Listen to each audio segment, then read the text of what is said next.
Bolanda biso de partout dans le monde entier à travers Congo Lisanga Télévision, Totomboli, bonne fête de l'indépendance. Dans le Congolais, nous sommes partout dans le monde entier. Tout possible de bonne fête.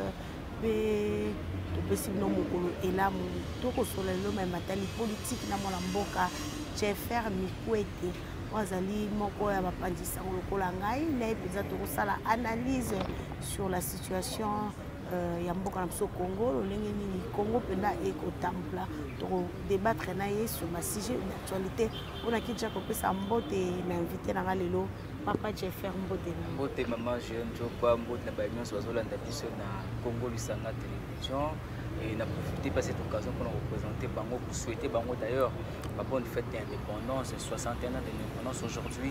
Les alliés tango biso ba Congolais c'est une biso au fanda kutala 61 ans après qui tondimaki ko so biso moko bokunzi yengo mokunzi Congo na biso to sali nini to komi pe to sali ko kende wapi. Voilà pourquoi cette occasion a profité pour souhaiter bango ba bonne fête bisika nyonso bazom dans tous les coins du monde. Vraiment merci beaucoup papa Jeffer. Tout côté pendant sur ma actualité en mboka na biso to ke na ngambo ya est bisika chef de l'état Félix Antoine Tshisekedi azali kokoba toujours kuna après éruption volcanique et salmaki na Goma après pour décréter état de siège moko Félix Antoine Tshisekedi penza akitina una na Goma. Arrivé à Félix Antoine Tshisekedi na ndenge zaki liboso vraiment est-ce que comment on analyse au salaire il y a des avancées na est ya mboka na biso ou bien situation ezali kaka kokoba toujours déplorable. Question na yo na répondre en na ba aspect tant mosusu moins mbele. Ya liboso ezana no par rapport ya présence ya chef de la partie est ya mboka na biso. C'est déjà une avancée. Ozomona kokinde kufanda biso celui qui est non parti est en mboka na biso ezali zone moko très dangereux par rapport à makamus les cas on a trouvé biango nous avons connu un ancien chef de l'état militaire de son état matikala jamais connu ma risque wana ya kokinde kosala ko passer ne fils kata 48 heures kuna na parti est en mboka na biso mais déjà volonté patriotique oyo l'actuel chef d'état la Kissi Fati ya kokende ko s'installer déjà kuna ezali déjà ba signe phare pour la sécurité ba avancer ezali. Pour place chef d'État Azali, il est le premier citoyen de la République. Il est le représentant de la République. Place Azali, sécurité, et ça la question à grande envergure. Place Azali, et ça place où ils attaquent n'importe qui a pour s'infiltrer n'importe comment. Et puis tu y au parti est un beau cannabis sur le plan sécuritaire.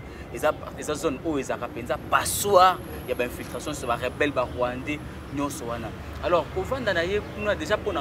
C'est une chose où qui est impossible d'ailleurs. Et nous, il est pareil. Il est même prêt à couper sa vie pour que Kimia ait son amboka. Déjà, le fait que Ageko Vanda je suis là pour la sécurité, je suis là pour la réinstauration de la sécurité. Déjà avancé, oui. Et qu'il y a comme un coup de baguette magique. Mais au fur et à mesure que la sécurité chef de l'État est renforcée, on comprendra que non, sécurité est Kozonga. Oui, est Kozonga.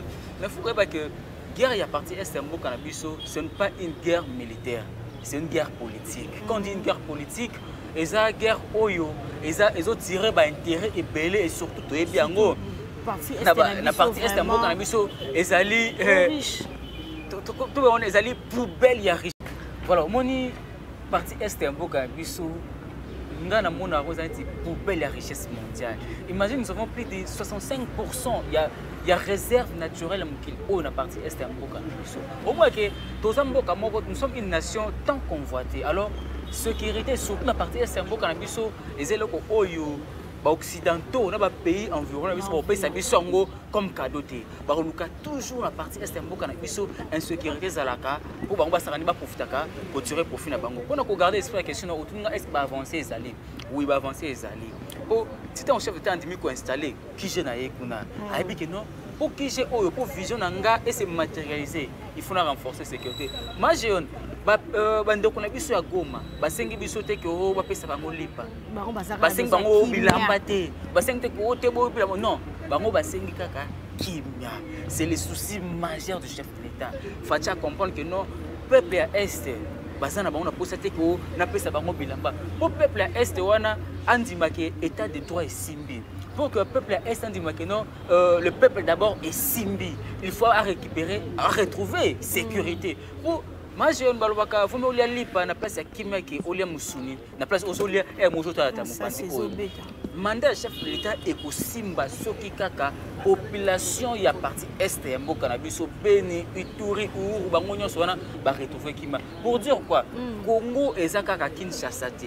Congo ezaka Katanga te. Congo ezaka Congo central te. Le chef d'État a compris que Congo ezapé est. Voilà pourquoi Azoluka a matérialisé promesse na oyo a sala ki akobaite à restaurer qui met en partie est et pour moi, je trouve déjà que non, il y a des avancées et puis il y aura des avancées étant donné qu'il faut sécurité et zone à partir de ce Papa, j'ai fait au qu'il y a eu des avancées. Nous avons sécurité tu peux chef d'État raté plusieurs fois coup d'État comme la Est un bon au Congo.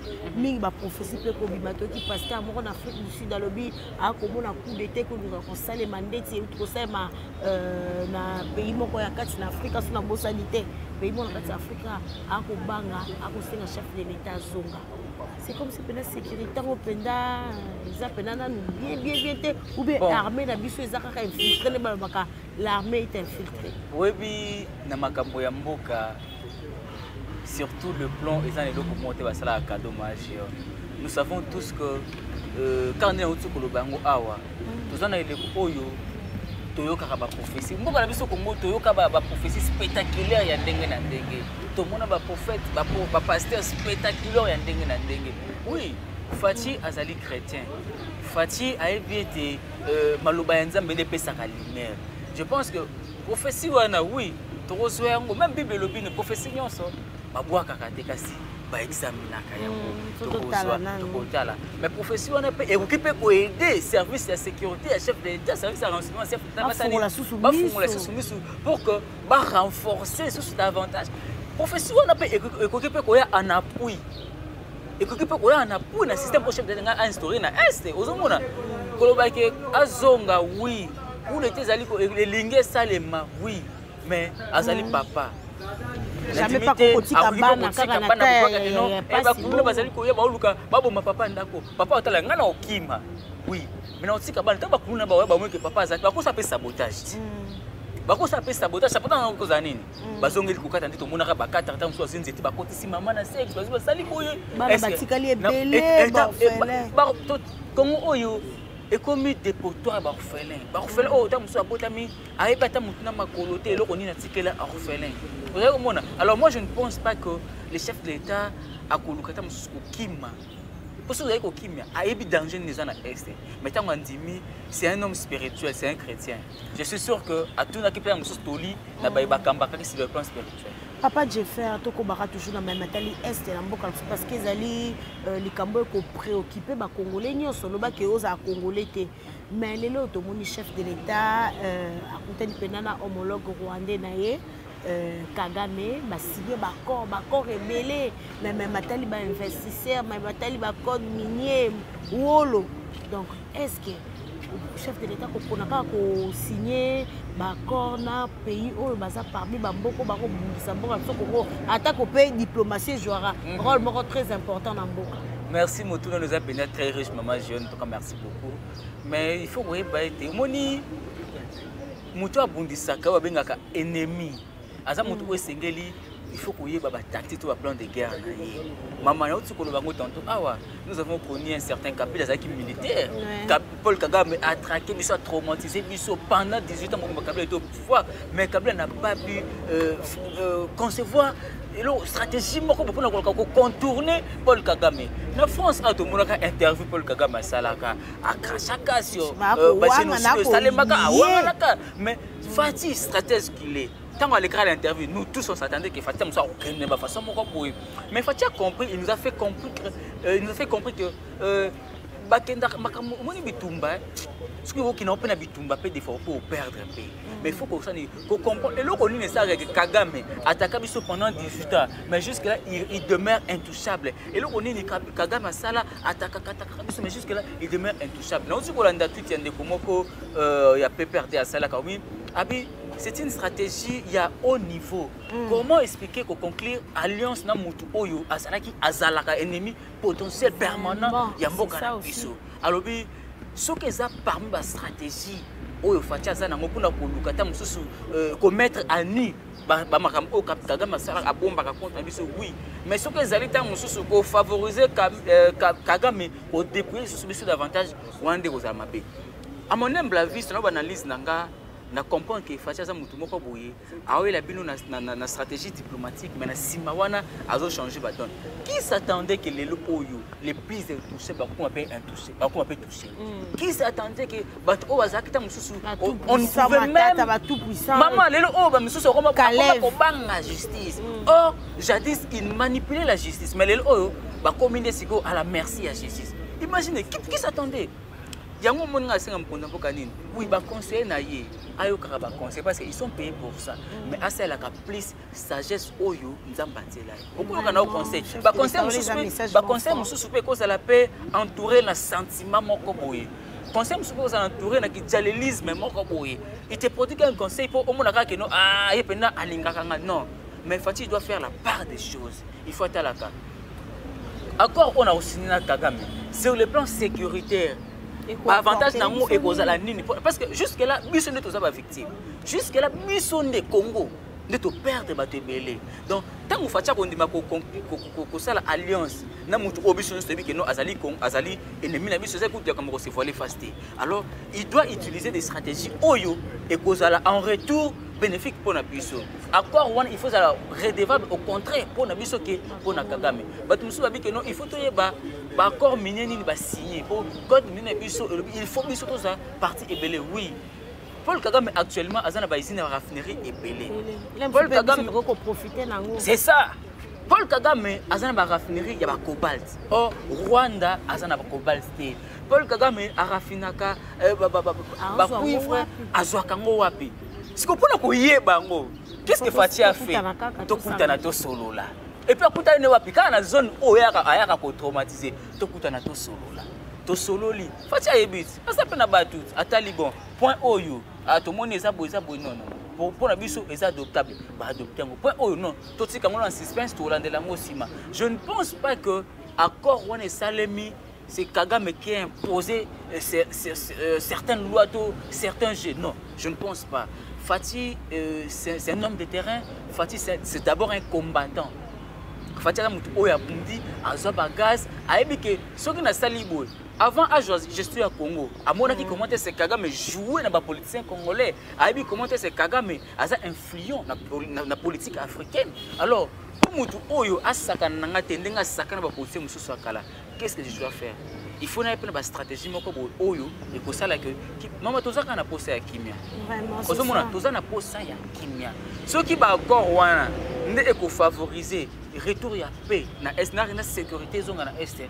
To kende nango mboka actuellement et comment otamba na kaka na ba accord na ba association ya ngo na ba Nations Unies za pourquoi pour na kubuka ko atténuer ta mususu hein ba attitude ba to ba tension mususu na monde eza nango pe mabeti. Oui, mon amboka Jeffer to ke bena ngambo ya Sénat lobby dans la Sénat parce que ba clôture qui penza ba ki na vacances parlementaires session na bango kasi na message oyo président et à Sénat moi amboka bati ko bo beta ki sete na likambo etali recensement kasi recensement pe na ngambo kuna la muka ba ko banga ba bi recensement ko zo 5 ans 4 ans on a to bossa na élection mais à lobby c'est très important pour recenser nani aza congolais nani aza te to komona to belelaka 18 ans occupation rwandaise occupation burundaise mais kozala pe bien to kene la recensement est-ce que je fais au que recensement est sa priorité pour na biso ba congolais recenser c'est bien mais l'intention qui est liée derrière cette demande de recensement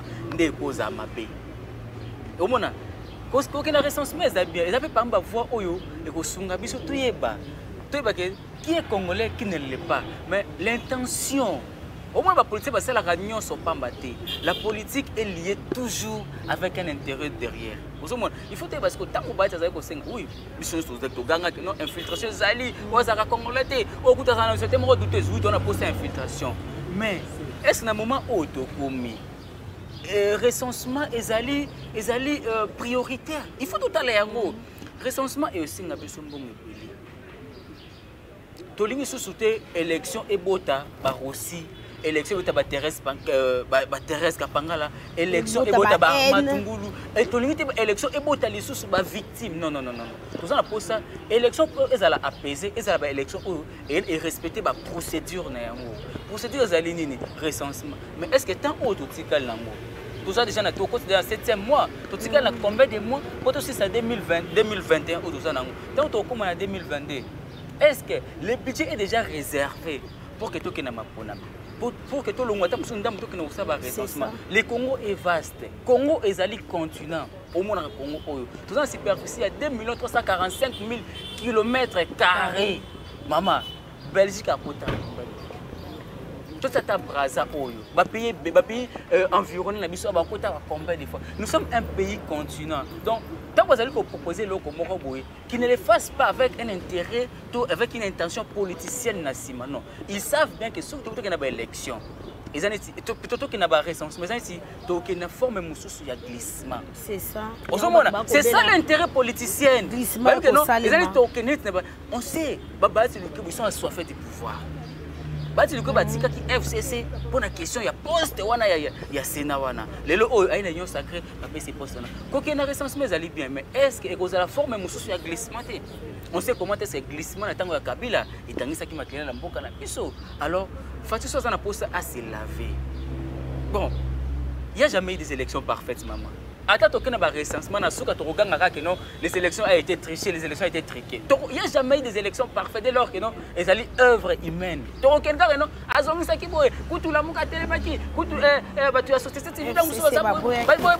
il n'y a jamais eu des élections parfaites. Alors, le Seigneur Mokonzamboka a privilégié Biloko Oyo Ezali prioritaire. Ce qui recensement est prioritaire, oui, mais batala temps, au quadriller pour que et les émoutes de mon côté. Yango to moni beno beti likambo ya motuya mais matali élection to boye comme susu to zonga suna ba vérité des urnes ba un tribal bota mala après l'élection lelo oyo na likambo etali loi ya Seni o ba député ba vota kiango e ko pesa pe moi mbilinga na ngambo ya lamuka o bango ba ko bela likambo etali dépolisation ya Seni to moni union sacrée ba ko wela ba poste premier poste ezala ngambo civil deuxième ezala ngambo ya union sacrée mais vice-président mais bango quand on poso ba kana bato bazui ba bato mibale moite ke za poko bongisa pe matali tricherie 2023 tozonga suna makambo ete ba vérité les urnes. Oui bi maman Géon jo quoi dépolitiser Seni moi je dis c'est vouloir une chose et son contraire. Bon c'est nga tout dépolitiser Seni mais ba pesi présidence de la société civile, premier vice-présidence de la PCNGO, la Union sacrée, deuxième vice-présidence de la PCNGO, na FCC. Dis-moi, n'est-ce pas que ce sont des politiciens? Comment on sait que des politiciens et les animateurs n'ont bazali bango mono ba politique? Mais que Seigneur la société civile na ba religieux. Il n'y a pas eu de bonnes élections. Il n'y a pas eu des élections parfaites. Dès lors que Moutou a organisé l'élection, il a toujours la faveur. Maman, alors on va dépolitiser à beau. Il y a des gens qui ont et c'est ça au Missimbongo na yoko na eloko moko e ko sala mabe otem kabila boyaka kopisa biso ba élection na tango ezalaka constitutionnel pourquoi parce que amona que non ezana na faveur na été na minute wana yango mimaki biso na tango to komaki na yango alors ko baki ko dépolitiser c'est ni oui ils aiment malamu mais les animateurs et institutions wana bazali banana ils ont toujours à politiciens ils auront toujours des mêmes mises na kati makambo wana ba rozana munoko ko maloba ya ko lobana kati yango ko ki ko dépolitiser yango oui mais est-ce que et pour ça les mana on a vu son ces acaliens na intention mboka oyo epela moto likwa ba intention politicienne maman ba politique ba tire biso ba proposer bino loi moko bona sima mais ba bombeli bino loko parce que la politique c'est l'intérêt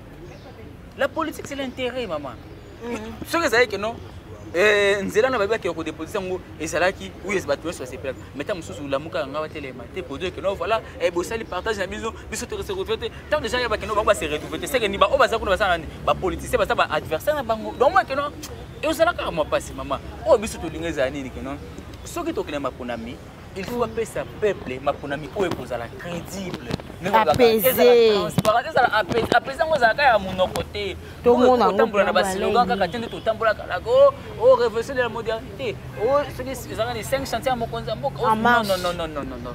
Boka il faut tambolaka na ba biloko o ezali concret na biloko ezali palpable et non abstrait. ezala neza te ko absence akane si lisaponge ndeto ka to mo ka mikolo ke no lisaponge o likama bukanga lozo kuna soki 2,85,000 $ ebimaka mais bas ba itizaka ka utambo lisaponge ona RV kuna soki 3 millions soki 300 millions de mboko ekota mboko pesa ba montant ebe yo na bitu to ko ba neti lisaponge to ka ngoka na lisaponge. Papa Jeffer, tu comprends pour ça, moke na suka émission na biso to kene pena lelo yo de to ko lo ba boye procureur atindi sou mokanda na ngambo ya Sénat pona ko longola susu immunité ya Matata Ponyo. Nebi ki to zaka ngana yo mokolango o ba votaka pona ko kwesa ko longola plein immunité ya Matata Ponyo mais to mona ki zaina ko ba kokana ki na bango ka 605 101 sénateurs qui na bosanité les aïkaka la moitié ba voter qui pour ou contre Matata Ponyo to éviter Sénat on a au ba ko loba ke Sénat ba mi bebele ba matana Sénat c'est comme si ba ti loko ba ko protéger Matata Ponyo Sénat ezali ba ko livrer pondo ki te yepe abima l'emploi Sénat ezali regroupement ba homme d'affaires ya ba businessman au mona ezali place oyo ba gérer ki mboka oyo na forme ya ba business na forme ya ba commerce na bango ba ki ko bata mafuna ba au mona go ba zali ki ba ko ba 45 contre so 49 pour ba yeba ki ke non livrer Matata Ponyo c'est ouvrir la porte pour singeza moulayi ba que non livrer Matata Ponyo aujourd'hui c'est comme si ils ouvraient une porte pour na bango moko maman ceux qui veulent kanka Matata Ponyo ils sont nombreux ba dossiers za wana pelé. Toi tu penses que va soucier makina ba rosa exemplaire makambo oyo non ba dossier ebelé ba ce sont des businessmen ils ont dirigé le pays tout en croyant que ba diriger ba ligablo na bango tout en croyant ba diriger ba boutique na bango alors ba ko linga te ba longola immunité parlementaire moko pour ceux qui ka ba longoli kaka ya moko pas c'est ouvrir la porte alors kosala bongo c'est aussi être contre la République biso to yebaka Sénat ezalaki chambre de la sagesse chambre ya batu ya bona mais regardez aujourd'hui Sénat total lolo Sénat autant elenge moko azobimala oui to boyete ke sagesse peut-être mususu pezala na pena na longi peut-être mususu na forme mais ça n'inspire plus confiance les akeli liboso ça n'inspire plus confiance et comme les sanga ya batmo bazali ko protéger ba intérêt na bango plutôt maman bila mboka tango intérêt ya bato zali ko promet likolo ya intérêt ya mboka et comme danger ma tango intérêt ya bato ezoya liboso ya intérêt ya mboka wana ekomi dangereux yango pe na yango bato bakomi oloba na bango baboma na bango mpe senango tomoni makisala aboma Sénat alongola badepense ebele soki mpe ekozala par mois il nous bouffe $1 million. 1 million bakoko bongisa banzela dès lors que tu as une école publique mususu awa to ke de masina ngana sala reportage na masina tala conditions dans lesquelles bana ba vivre na kati tala condition oyo bat bazali ko vivre bana bazali kota ba esala weke bona ko kende akotanga bebu weke bana bu e pasoli mwana azu tétanos traitement ni auto za na Congo oyo traitement ni tozana ngo mais un sénateur a touché ngongo d'une manière nako benga ngo ezali ko profiter na l'autre côté pourquoi parce que ba commis ça Sénat on dirait ceinture de sécurité na bango pour moi baboma Sénat baboma assemblée provinciale parce que assemblée provinciale ils ont rappelé qu'on gérer Kinshasa té assemblée provinciale comme nango terrain ya ba conflit gouverneur a sombi na ba député provincial comment un président ya assemblée provinciale au koki ko suspendre ba plénière sans pour autant au solo na comité na yo yebisanga comment un député à côté ici question orale débat à son gouverneur bino bo zongi c'est que non voilà moi to kina ba bloc on est pour ni to sali ko banga ba Congo ba Covid-19 ba sala combien 48 ata ba pandi ba moko avandi kuna moko avandi bomoka plénière ko salema ce ne sont pas des raisons que non non so bazali ko sala ils mettent toujours les intérêts politiques na sima alors ce que to tiki mutu akende asola na justice tant ba ba que mbebe zali surtout si qui est ils ont fungoli porte pour ceux qui Matata Ponyo kei na sima ba roya tamsu juste makila kende ba ko senga tamsu ba lever limité parlementaire ya mutu bo ba moi que non to ko sala ya ngote ko livre moko ba sénateur zandi ba fungoli porte alors biso to ko senga makambo nyonso ba ko sala séné zali chambre ya ba sage mais les lots ils allaient refléter sur image wana te ya sagesse. Pourquoi? Parce que comme comment on dirait institution ba businessman, institution ba bazali ko sana bango ba faire na bango ba assisi à gérer mboka mabe le ko ezali kablo na akami boa comme na Sénat après que non ba ko toucher ngati ba ko sate mais ba yeba que non mandat à l'état ici d'accord. Nous avons connu les Mobutu ici, les tout puissants Mobutu. Mais aujourd'hui qui parle de Mobutu? On a connu un père, le lot on a peut-être un père. On a connu les plus grands politiciens Mokili. Oh maman, pouvoir ici là ka. Mandat l'été ici là ka. Mandat l'été ici. La ka on a parlé plus tôt kindaga. Bon mata censé mon na matata po. Nani oh nani. Nemi Mulanya. Bon mata censé moko. Na matata po mata censé moko. Na vers biso la mère Mende. Maman. Mais tout puissant la mère Mende. So comme le 31 katif no connaît. On sait que mandat l'été ici là ka. Ça sert à rien au servir mboka na ento na kanda moko boye pour lobita ngosila yo kasi ba nyonso bakamba mboka bona ninga malamu baza kimia soki pe facha kolanda loko yake no na gérer mboka na ba façon pe placer peli nanga na suka facha ko koleka ni pe to pe pa ta président na lekeo omona mais est-ce que ba politique na biso lelo oyo souvenir ni ba otika tout ya ba komoma souvenir révolte. Papa, j'ai fait comme na souka émission na biso lelo pendant 61 ans après l'indépendance tomoni babeleli biso babete biso tango babibilo ko kiti na wundi panier ménageur na biso zaki élevé na to moko to ko lobate so papa pe so ta 10 000 francs pour ko ta wenzo ko kokate. Donc babi na biso ba souci kiti karton so ko kiti na $10 mais na meki cautionner na ba grand marché ya ville Kinshasa na kina Gambela na kina Zando na Zigiba mais na moni ba prix ezakaka élevé mais ba ko loba été babi égal ku maman livre ba boy ko kitsa biloko ba lobi fake o ku mama na Albert Yuma yé pas lobi ba entreprise a lobi ke bango ba d'accord te pour ko kitsa biloko mais to éviter le peuple d'abord oyo il dépasse les son tangwa. C'est comme si tu c'est pas seulement question de l'IDPS majeur. C'est pas question de l'IDPS, c'est question de conscience. Et c'est que tu vas dans toute la tête, tu sais qui indépendance. Indépendance c'est nini ko se prendre en charge, ko se ko za la autonome na ba décision na yo. Et c'est la décision politique, la décision de développement, mais les lo oyo total mboka yake ndenge. Est-ce que décision na ko kitisa denrée alimentaire maman? Est-ce que zali mabe? Est-ce que vous allez quitter Mindoki pour que vous m'abattu? Tout vous allez quitter les blocs pour que sunga bakongomani. Maman tela pas ménager. Aux gens à 10 000 francs au Québec mususu. Au somba li tungulu moko 300 francs. Au somba buma moko ya pili 50 francs. Yebisanga. Biloko ya ko. Koloba ete Albert Yuma zali ko télé mais oui faut ba ke Albert Yuma zali ba yo depuis kala. Bakamba ki mboka oyo na ba intention moko ya malamu te. Ezali bango de basala ke lelo to zana Kabila zana bila na yo azali. Habité 61 indépendance pour nabiso bilengo tous années pour to ko hériter ni na sima ba police nyoso ba kamati mboka pour que to koma 61 indépendance 61 et là on est malonga ba politique tout biso ba elengi to ko bela ba biso ba classe politique ba yebisaki ba loba na biso yambo tant to bota to zana ba bébé oh la jeunesse et l'avenir soki de mais to ko to ngulumi to tangi maternelle to tangi ba primaire to tangi ba secondaire humanité to sisi ba université demain on ko kakaka te.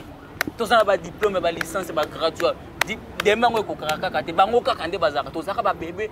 La jeunesse est venue de demain, les soirs demain. Si tu colles ton niveau, demain la biso. Et qu'on kakate. Pourquoi? Parce que bango bazali wana mité mama bena bango. Faut quitter ça biloko sur les marchés. Nous quand on commence cette globalité, quelle est la politique où le chef de l'État a dit en place pour accompagner les commerçants?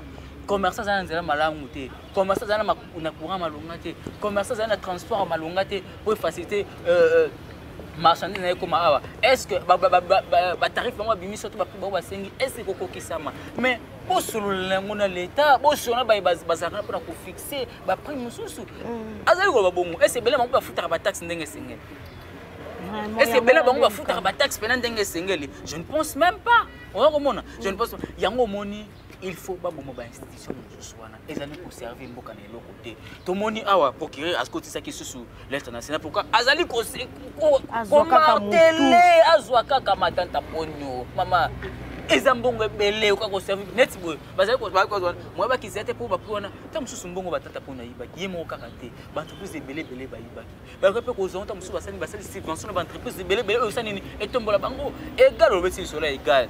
Égal que égal bazaki na pouvoir awa. Banda ko kotsa biloko d'une manière illicite. banda ko futa taxe te banda ko futa impôt eloko moko te douane te mais biloko na bango ezaki toujours cher yebisanga est-ce que bato ba ko linga accomplissement ya vision ya chef de l'état ba ko linga ngote parce que ils étaient aux affaires ba tsaki kaka congolais boye bon lelo oza sur na pouvoir te est-ce que ba ko linga ko exécuter mot d'ordre ya mbula matata d'intimité alors faut comprendre que ceux qui égal les ali côté mais la décision on a il faut pas kanga bango pe l'état omoni l'état tant ozo diriger l'état azali na mesure nyonso azali na nguya nyonso likolo ezanda menacer ezali l'état babetela kaka égal bon oboyi ko kitisa biloko na yo babeti kaka depuis création égale kino lelo oyo abimisa biso ka ba facture nyonso ya impôt ya futaki ba évaluer ce ka futaka ba pone normal à garder nini ba prix na mais ce que ezali ka ba nungu ko na ko bakanga yango ba boma orgaman ko bakende osala égal tala biloko ya est-ce que vous en êtes vraiment nyoso mobutu atika kito soka commenter papa j'ai fait comme na psona suka